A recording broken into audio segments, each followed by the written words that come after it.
Biscuit වේදිකාවට දැන් පැමිණි සීඝ්‍රගාමී රසයේ Munchee potato cracker. Biscuit වේදිකාවට දැන් පැමිණි සීඝ්‍රගාමී රසයේ Munchee potato cracker.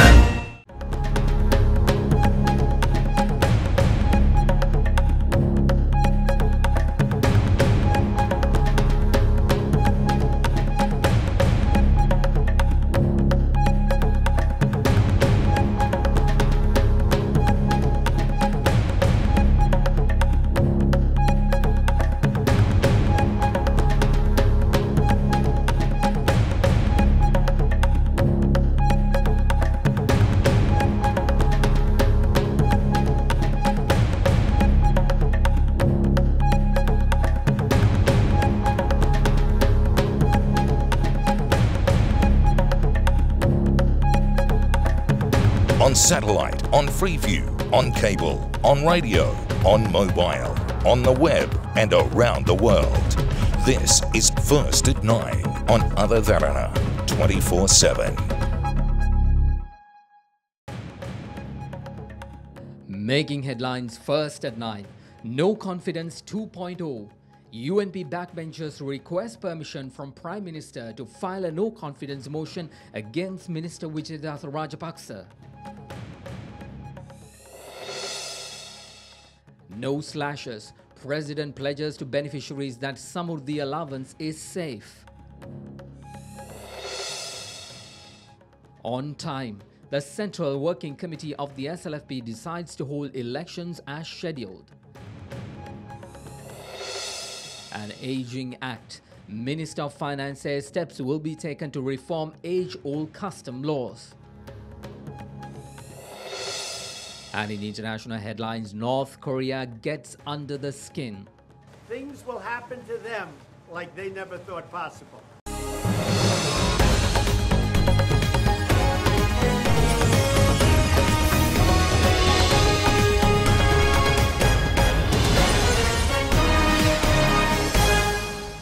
Good evening everyone, I am Mahesh Johnny and welcome to First at 9 right here on Adira 24/7. Let's start with a look at local stories. President Maithripala Sirisena insists that the Samurdhi allowance will not be cut or reduced, alleging that people in certain areas of the country are being misinformed in line with political motives. The president made the assertion speaking at an event held to distribute title deeds to the farming community of the Walava zone. Under the national program to offer 100,000 title deeds to Mahaveli settlers, 5,000 title deeds were presented today to the farming community in the Walava zone at an event held under the patronage of President Maithripala Sirisena at the Ambilipitiya Gammudawa grounds. These days, I'm seeing protests in certain parts of the country alleging that the Samurdhi allowance has been cut off. I must clearly say that the government will never cut or reduce any of the allowances allocated to Samurdhi beneficiaries. There is no change on the amount of money allocated. We see that these protests occur through political misinformation and political instigations. The government has decided to newly grant the Samurdhi allowance to those families that require it but do not receive it. Meanwhile, the farming community who were granted title deeds expressed their elation.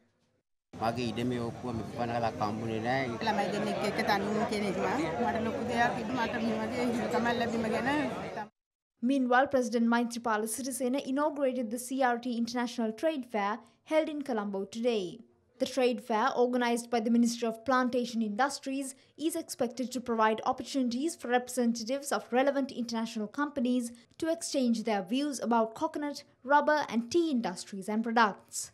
The President observed the exhibition and had cordial discussions with the entrepreneurs. A discussion had taken place between the United National Party backbenchers and the Prime Minister yesterday on a possible no-confidence motion against Minister Vijayadasa Rajapaksa. Journalists questioned parliamentarian Nalin Bandara on the subject during a media briefing held at the United National Party headquarters today, where Minister Harsha De Silva was also present. We will be able to find a solution for the issue soon. The relevant parties will discuss the matter and will take a decision accordingly.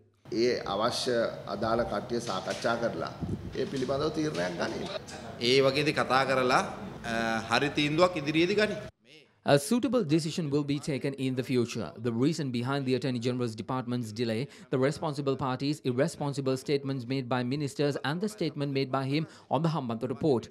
All of these will be taken into consideration. As a cabinet minister, he cannot make that statement on the Hambantota report.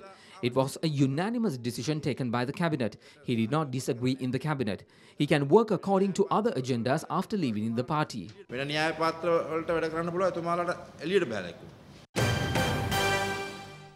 A draft bill and a gazette notification forwarded by Minister of Justice Vijayadasa Rajapaksa for parliamentary approval were withdrawn today by the Leader of the House, Minister Lakshman Kiriyalla. The Special Provisions Draft Bill of the Criminal Procedure Code and an order under the Judiciary Act are thus withdrawn. In the meantime, various politicians expressed their views on the current situation surrounding Minister Vijayadasa Rajapaksa. I don't approve the statement where he said the Hambantota report will be given back to the people because we did not take it from the people. It is wrong. Although there are different ideas in the cabinet, we come out as one, as I think giving a wrong impression to the public is wrong. Cabinet Mandale තියනවා සම්ප්‍රදාය. There is a tradition in the cabinet. After a decision is being taken in the cabinet, we make it a collective responsibility. It is wrong to express personal ideas outside that collective responsibility. He did not say anything in the cabinet. We signed the agreement after a collective decision was taken in the cabinet. තමයි අපි මේක අත්සන් කරේ මේ ගිවිසුම. We are going to take a decision regarding Minister of Justice too. He has to respond to allegations leveled against him saying he is protecting thieves. We can't say there is a lack of resources in the Attorney General's department because we saw that they produced 7,000 to 8,000 pages within a limited time at the Commission of Inquiry. We saw there is efficiency in the Attorney General's department as well. In the meantime, journalists questioned the Minister of Justice regarding the matter following a function held in Colombo today.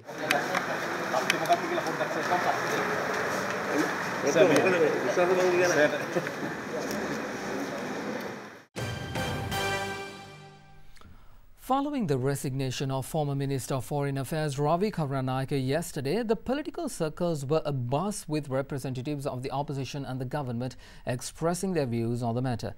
Here are some of them who touched on the subject. The UNP is trying to make him a hero just because he resigned. But what really happened? He became a culprit in the People's Court. He resigned because of an internal issue.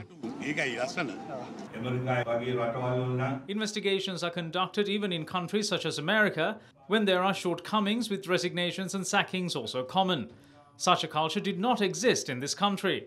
At present, however, democracy is well established to the point representatives of the Attorney General can even seriously cross-examine a senior minister of the government before a commission. Ravi Karunanayake resigned from his post for the endurance of the UNP as well as the good governance regime and their insistence. There are many ministers in the government of good governance who are party to the bond issue. They too should resign and apologize before the public. Ravi Karunanayake said the rent could have been taken under his name had he wanted to steal money. He said the transaction was done with a classmate of his daughter due to his busy schedule, and neither did he look into the matter or was informed of it. To that,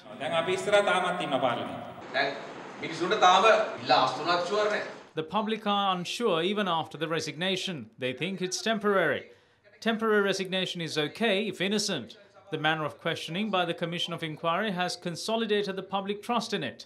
As Sri Lankans, doubt lingers and it will take a while to clear. Our country is not accustomed to such a culture. Let's take you to the Parliament now. Questions were raised in Parliament today about the status of exports being positive as claimed by the government. UPFA parliamentarian Udaya Gammanpila questioned the State Minister of National Policies and Economic Affairs Niroshan Pereira as to the basis of that claim. The central bank report for 2015 says that $11,130 million was earned through exports in 2014. However, this has reduced to $10,506 million in the following year. When all reliable indicators are showing a loss in exports, what is the basis that this government claims that foreign relations are in a better position? We received a country that was stifled by debt back in 2015. We now have received the GSP Plus benefit. We have made provisions to export fish. Accordingly, we have changed necessary policies to that effect.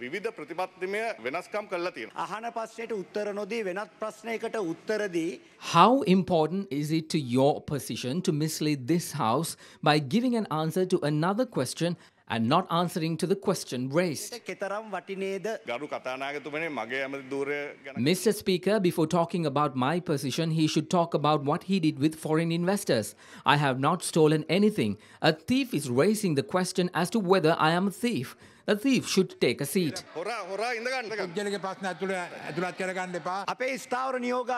According to the standing order, when I am a defendant of a court case, I am unable to make any statements on that matter in the House.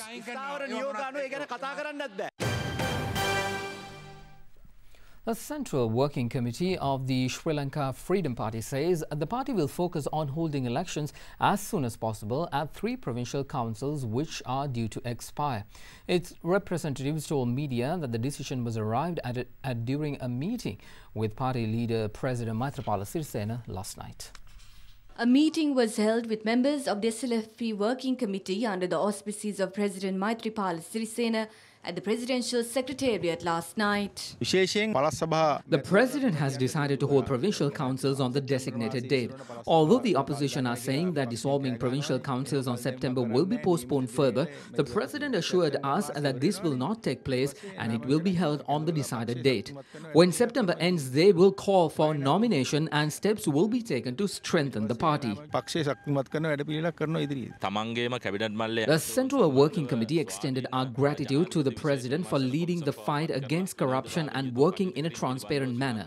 It was he who took the decision to appoint independent commissions to investigate ministers who are corrupt. The President also advised us to prepare for all upcoming elections, and therefore we are taking the necessary measures to do just that.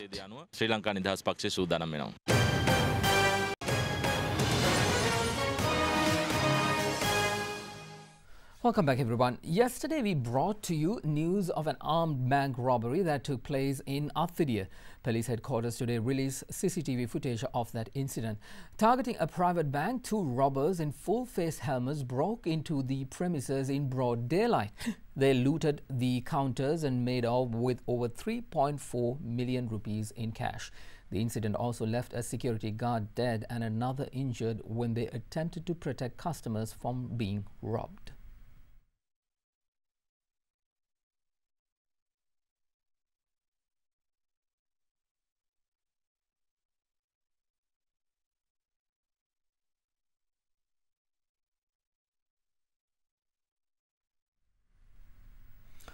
Minister of Megapolis and Western Development, Patali Champika Ranawaka, affirms that priority bus lanes will be introduced in Colombo in a bid to alleviate traffic congestions. Speaking to media today, the minister announced that the new system will commence from the 15th of August at selected areas in Colombo and suburbs. This will be a 3-step process. We will first create a hub for trains and buses. We hope to open one of the centres later this year in Markumbura, Kottaba. As a second step, we will introduce light rail systems. Thirdly, we will attempt to create a better system for bus services, and one of the solutions that we wish to implement is to introduce a priority bus lane in selected areas. Accordingly, starting from the 15th of this month, the priority bus lane will come into effect from 6 am to 9 am from Cross Junction to Kadupada Junction in Moratua and from Savoy Cinema to Bambalapiti along Gaul Road. Starting from the 22nd of August, the same will be implemented along Katubada Junction to Maliban Junction and from Bambalapitiya Junction to Pittala Junction. On August 29, the priority bus lane will be put in place from Polduwa Junction in Batramulla to Ayurveda Junction in Rajgiriya and from Town Hall Junction to Tummula Junction. On September 5th, the priority bus lane will be in effect from Technical Junction to Slave Island, and on September 12th, the same will be in effect from Slave Island to Petta. A priority bus lane will come into effect on the 30th of November from Borella to Maradana. The Government Medical Officers Association alleges that everybody concerned have been misled with the takeover of the Neville Fernando Teaching Hospital. Addressing a media briefing today, the GMOAS said the takeover was sealed not by the signing of an agreement but a letter of intent. By yesterday, we had written 2 letters to the Secretary of Health. One was to request a copy of the agreement on the takeover of the Neville Fernando Teaching Hospital. The other inquiries as to what further steps will be taken on the hospital. Yesterday, the Secretary of Health sent us this letter. It says a copy of the agreement on the Neville Fernando Teaching Hospital has been attached. Let's now turn the page. Letter of intent. We hereby agree to enter into this letter of intent, expressing the willingness to enter into a formal tri-party agreement. All 3 parties to be enumerated into a tri-party agreement to be signed. Mogana kondesi yatateda upon receiving the approval from the cabinet, said cabinet of ministers of such agreement. Givsumak assang kallama naha. Awan lipiya tiyනවා givsumak tiyනවා කියලා. Let's get you the latest on the bond issue. Additional Solicitor General Jasanta Kodaguda stated that illiterate people are making statements on the Attorney General's department pertaining to their investigations into data recovered from communication devices of witnesses. His remarks came during today's session of the Presidential Commission of Inquiry probing the controversial bond issue.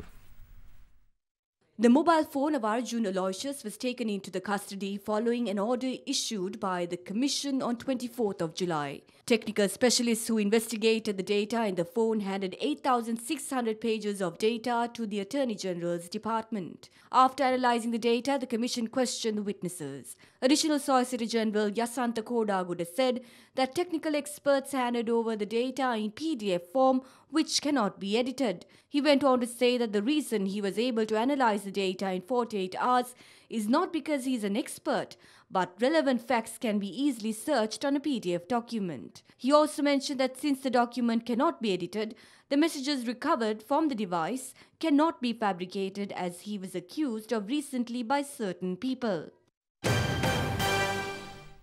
Another step in the project to plant 1 million saplings launched by the Nature Force of Derana was worked off in Jaila this afternoon. Stephanie Zozi, who won the title of Miss Earth Water 2016, also participated at the event.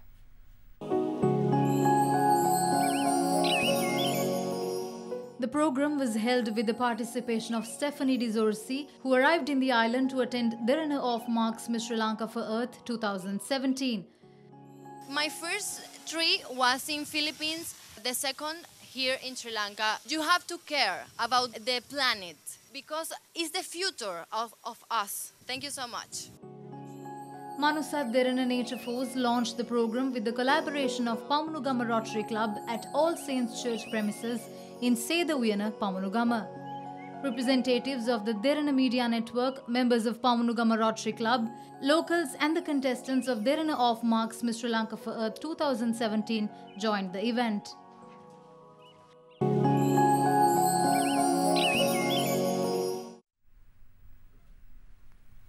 Let's now take a look at some other stories making news across Sri Lanka.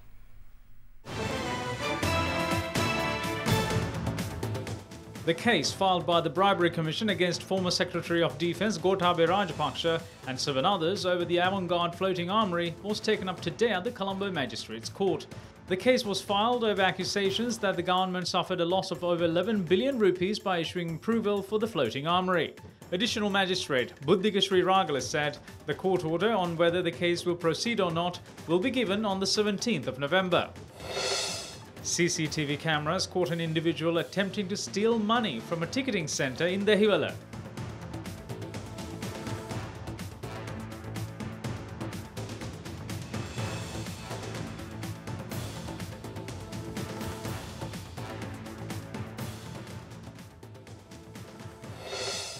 The Disabled War Heroes Association held a protest today in front of the Colombo Fort Railway Station, extensively blocking the Olcott Mawatha. Following discussions with the Secretary of Defence, some protesters dispersed while the rest engaged in a fast.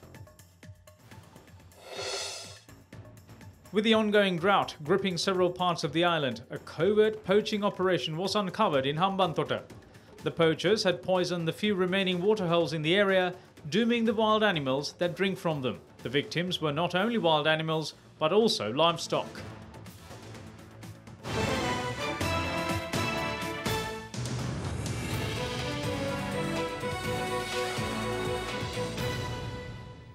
On to business news now. Minister of Finance and Mass Media, Mangala Samaraveera, says that the government plans to revamp the 100-year-old Customs Act. Speaking at an event in Jaffna yesterday, the minister added that his primary aim will be combating corruption in the country by strengthening new laws and regulations. The opening ceremony of a customs offshore office in Jaffna was held under the auspices of Minister of Finance and Mass Media, Mangala Samaraveera, yesterday. The event saw the presence of State Minister of Finance, Eran Wickramaratne, and Governor of the Northern Province, Reginald Curray.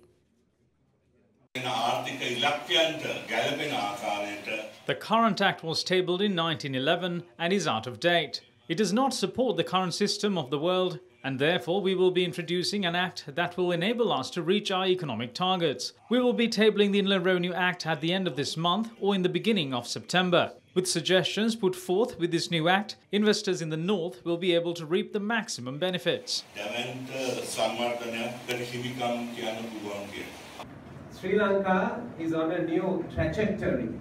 Our FTAs will open Sri Lanka to the world, moving away from a market of 20 million to a market of 3 to 4 billion. We know that the seat of the central government is in Colombo or in the western province of our country.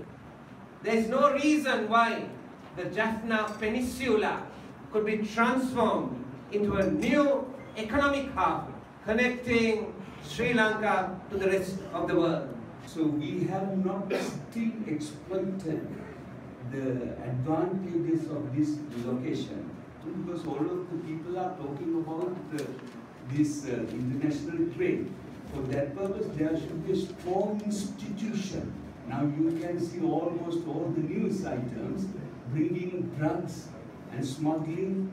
So we have to strengthen the security measures as well as the regulatory methods in this area.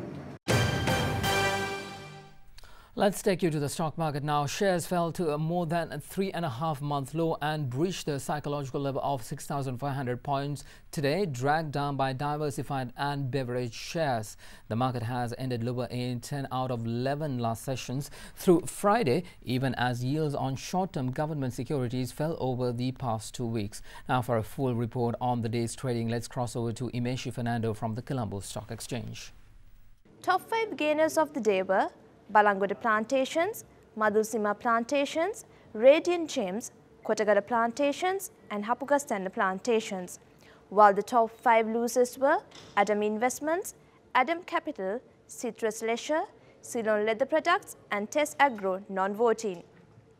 Today's foreign purchases were 200.78 million rupees and foreign sales were 195.83 million rupees. Now for a detailed picture of how the markets performed during the week, here is Stefan D'Alvis from NDB Securities with our weekly review. Furthermore, foreigners actively contributed to the total turnover, where foreign purchases accounted for 51.6% of the total weekly turnover. The net foreign inflows, which was seen since last January 2017, was continued during this week. The net foreign inflow of 198.7 million rupees was recorded for the week. This resulted in a total year-to-date net foreign inflow of 26 billion rupees. Out of the weekly turnover, block trades accounted for 27%, which was lower than last week.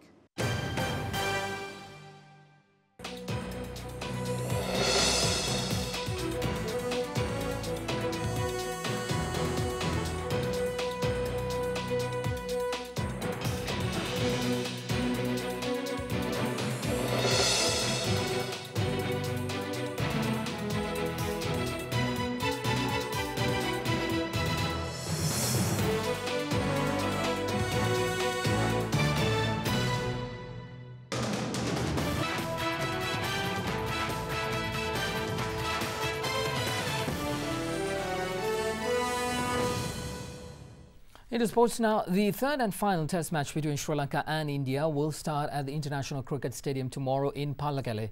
Sri Lankan Test captain Dinesh Chandimal expressed his views at a media briefing held in Kandy today.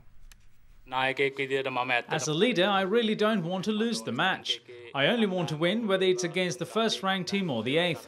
If we win, our team will be able to play with a positive attitude.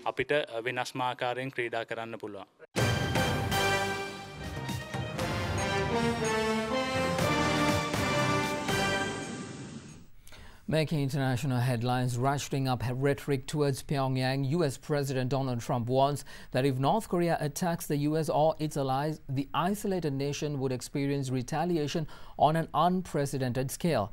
Addressing media in New Jersey yesterday, Trump also did not rule out the possibility of a preemptive strike on North Korea. It's about time that somebody stuck up for the people of this country and for the people of other countries. So if North Korea does anything in terms of even thinking about attack of anybody that we love or we represent or our allies or us, they can be very, very nervous because things will happen to them like they never thought possible. Addressing media in California, US Defense Secretary James Mattis, however, warned that war could be catastrophic. You can see the American effort is diplomatically led. It is gaining diplomatic results. And I want to stay right there, right now. The tragedy of war is well enough known. Let's now take a look at some other stories making news across the world. Former Federal Minister Venkaiah Naidu was sworn in as the 13th Vice President of India in New Delhi today. Naidu, who was India's ruling Bharatiya Janata Party candidate, was elected in a parliamentary vote last Saturday, defeating opposition nominee Gopal Krishna Gandhi, grandson of independence hero Mahatma Gandhi, by a wide margin. The position of Vice President, like that of President, is largely ceremonial under India's constitution.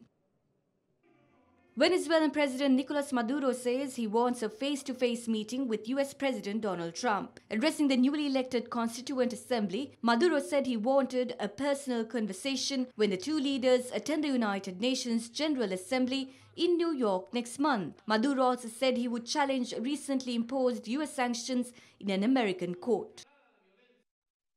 At least 36 people were killed and 13 others were injured in an expressway accident in northwest China last night. The accident occurred when a coach hit the wall of a tunnel. The cause of the accident is not yet clear and investigations are underway. Katharina Chang is at the Weather Centre with tomorrow's weather.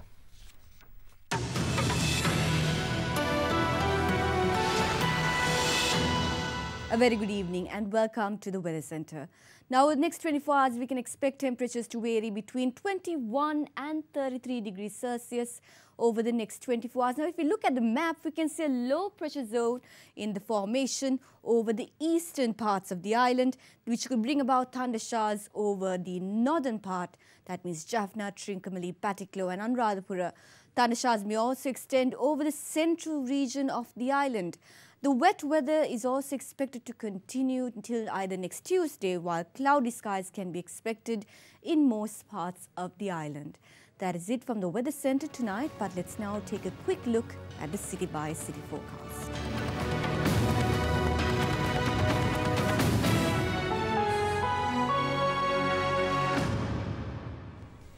Well, today is Friday, and that means before we end, it's time to bring you a good story of the week.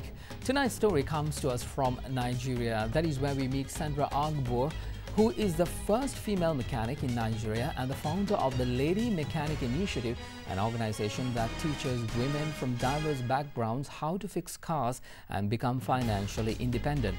Most of these women come from battered past. Some have been gang raped and some have experienced unspeakable violence in their lifetime.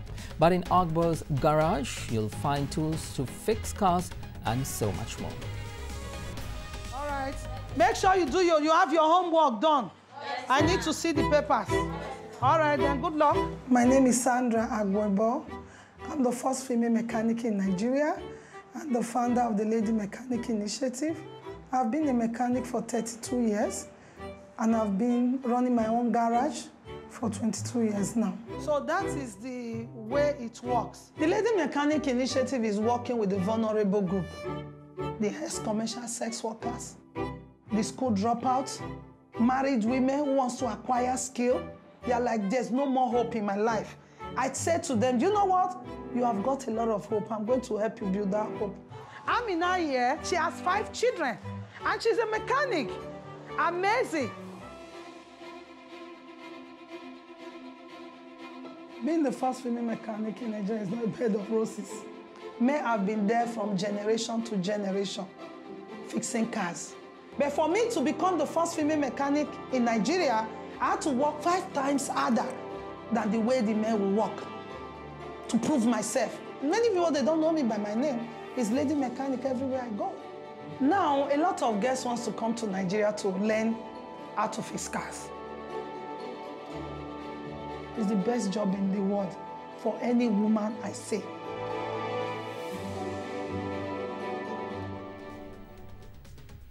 Well, that is a part of your world tonight right here on Other Derana 24/7. I'm Mahesh Johnny. We will return tomorrow first at 9. Be sure to join us then. Thank you very much for joining. Good night.